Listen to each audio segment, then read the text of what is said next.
All right, excellent. Let's go ahead and get right into it. So, a few things to notice whenever we sight read a piece of music for the first time is number one, look at the time signature. And this is kind of the fraction at the beginning of the music here. And in this particular song, this is 3/4. 3, the number up top, is what we're going to be counting to in this one. And this is especially important on Bad Boy because it's a little bit different. This one, the 3 is on top. We're going to be counting to 3. And so take a look at the music here. It says left hand is played 1 octave lower. If you have a keyboard that has the extra low notes down here, that would be awesome. And you can play 4 on C, D, E, F, G. Right there, 4 on that. And if your keyboard doesn't go as low, then it's still going to sound great on this G. F, G right there. So totally up to you on that, whichever fits your keyboard or piano best. Now, this one we see in the second beat that we have a B, B flat. Flats go to the left side of the note. So I'm already have my left hand in the hand position. I'm going to bring my second finger over to that B flat. This is our position. And so that left hand bass line is a really big part of this song. And so it's going to go C, F, G, B. And again, we're going to be counting to 3 on this. And so we're going to be counting 1, 2, 3, next measure, 2, 3, 1, 2, 3, F, G, B, just like that. A lot of my beginning students that aren't used to playing in 3/4 will kind of do this. And then there will be a pause before going into that next measure. But we're kind of unconsciously putting an extra beat in there when we hesitate like that. And so it's important to look ahead in the music, make sure that we're counting to 3, and then immediately going right into the next measure like this. 1, 2, 3, 1, 2, 3, 1, 2, 3, 1, 2, 3. So no hesitations, no gaps, anything between those measures. It's creating a very nice, smooth, even phrase. Now, starting in measure 5, we have kind of a conversation between the right hand and the left hand. We have left hand, which is doing short notes, and right hand, which is doing long notes.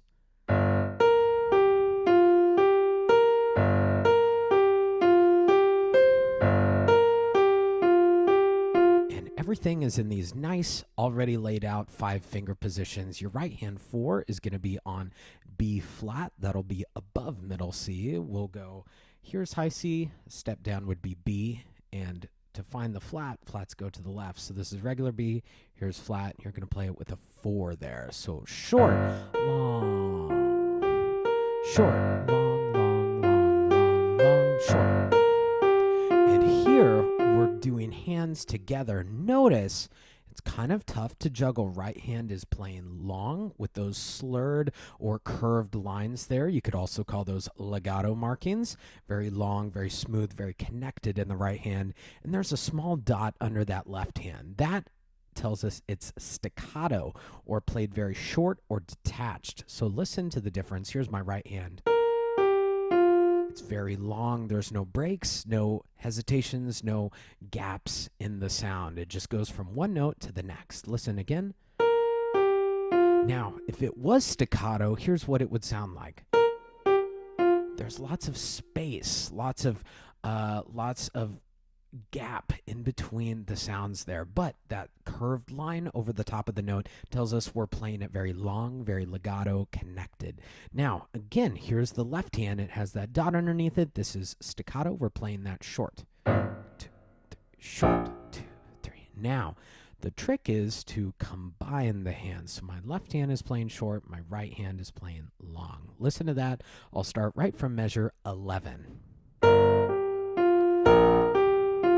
And you can hear the difference, that contrast between the legato in the right hand and the left hand playing short.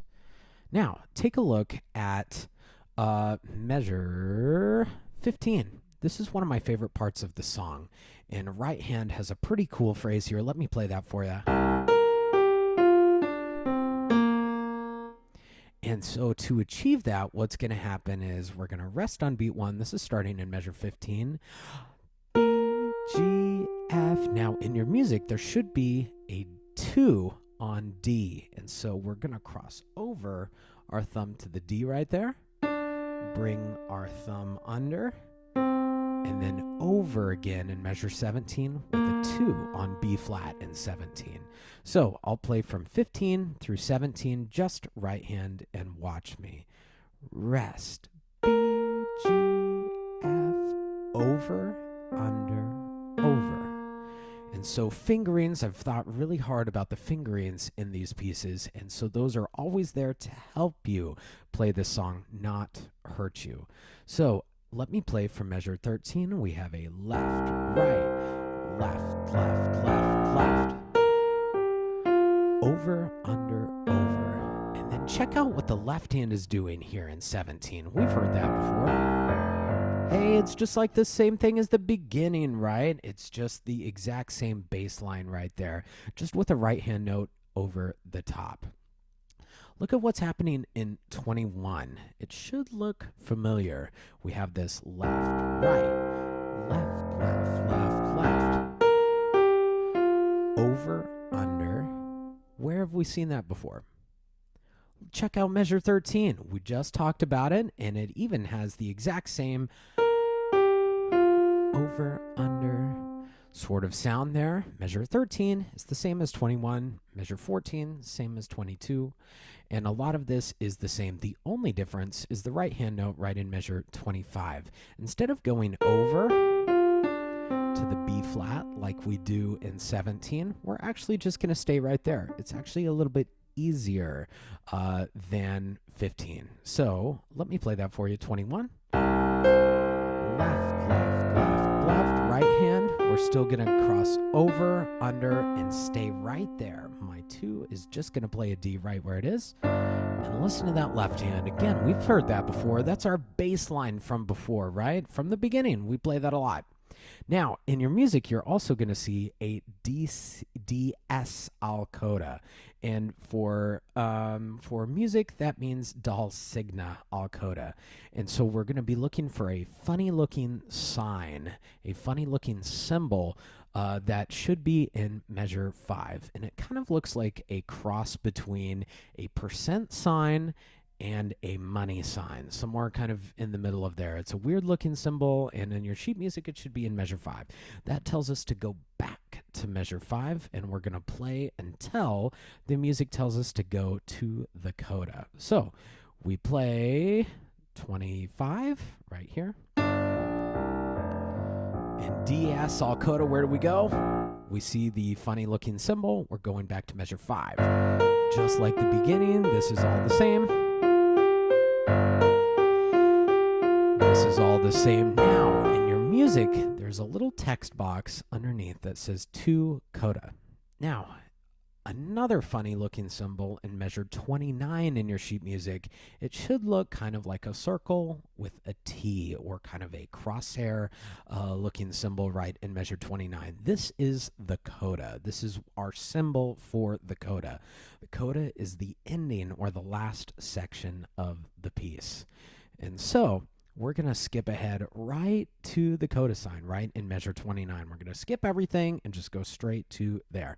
Now here is kind of interesting. This is the first time where right hand plays chords together. And so we're going to stay in the exact same hand position that we have been the whole time. Let's just take a look at right hand here. And we're holding 2, 3. Now I'm in measure 31. I'm going to stay right there. My 4th finger should already be on that B flat. Very easy. So again, we're going to do 29 together, 1 and 5 right hand. Hold 1 and 5, the exact same thing. Now we're going to play 1 and 4 with that black key right there. And then G with a 2 and 33. And so it could be a little tricky in measure 31 and 32, switching from these 2-note chords. So I would encourage you to just practice that and what I call loop it over and over again. 1, 2, 3, switch, 2, 3, again, 2, 3, switch, 2, one more time, 2, 3, switch, 2, 3. Just taking a very, very small fragment like that can really help maximize practice time and make it more efficient. Now, what we're going to do is play 29, but we're going to combine both hands at a slow tempo. Here's our first chord. Very thick, powerful chord. Something like a guitar would play, maybe. Now here, those are our chords that we just played in the right hand. Now take a look at that left hand there. We do have a new note. It's going to be A flat. A is in apple flat. And we don't need to move anything in our hand position. It should just be right there. This is A regular, A natural, and flats go to the left of the note. So this is going to be left hand. Our 2 should already be up here on our black key from earlier in the song. And so let's play 29, both hands. And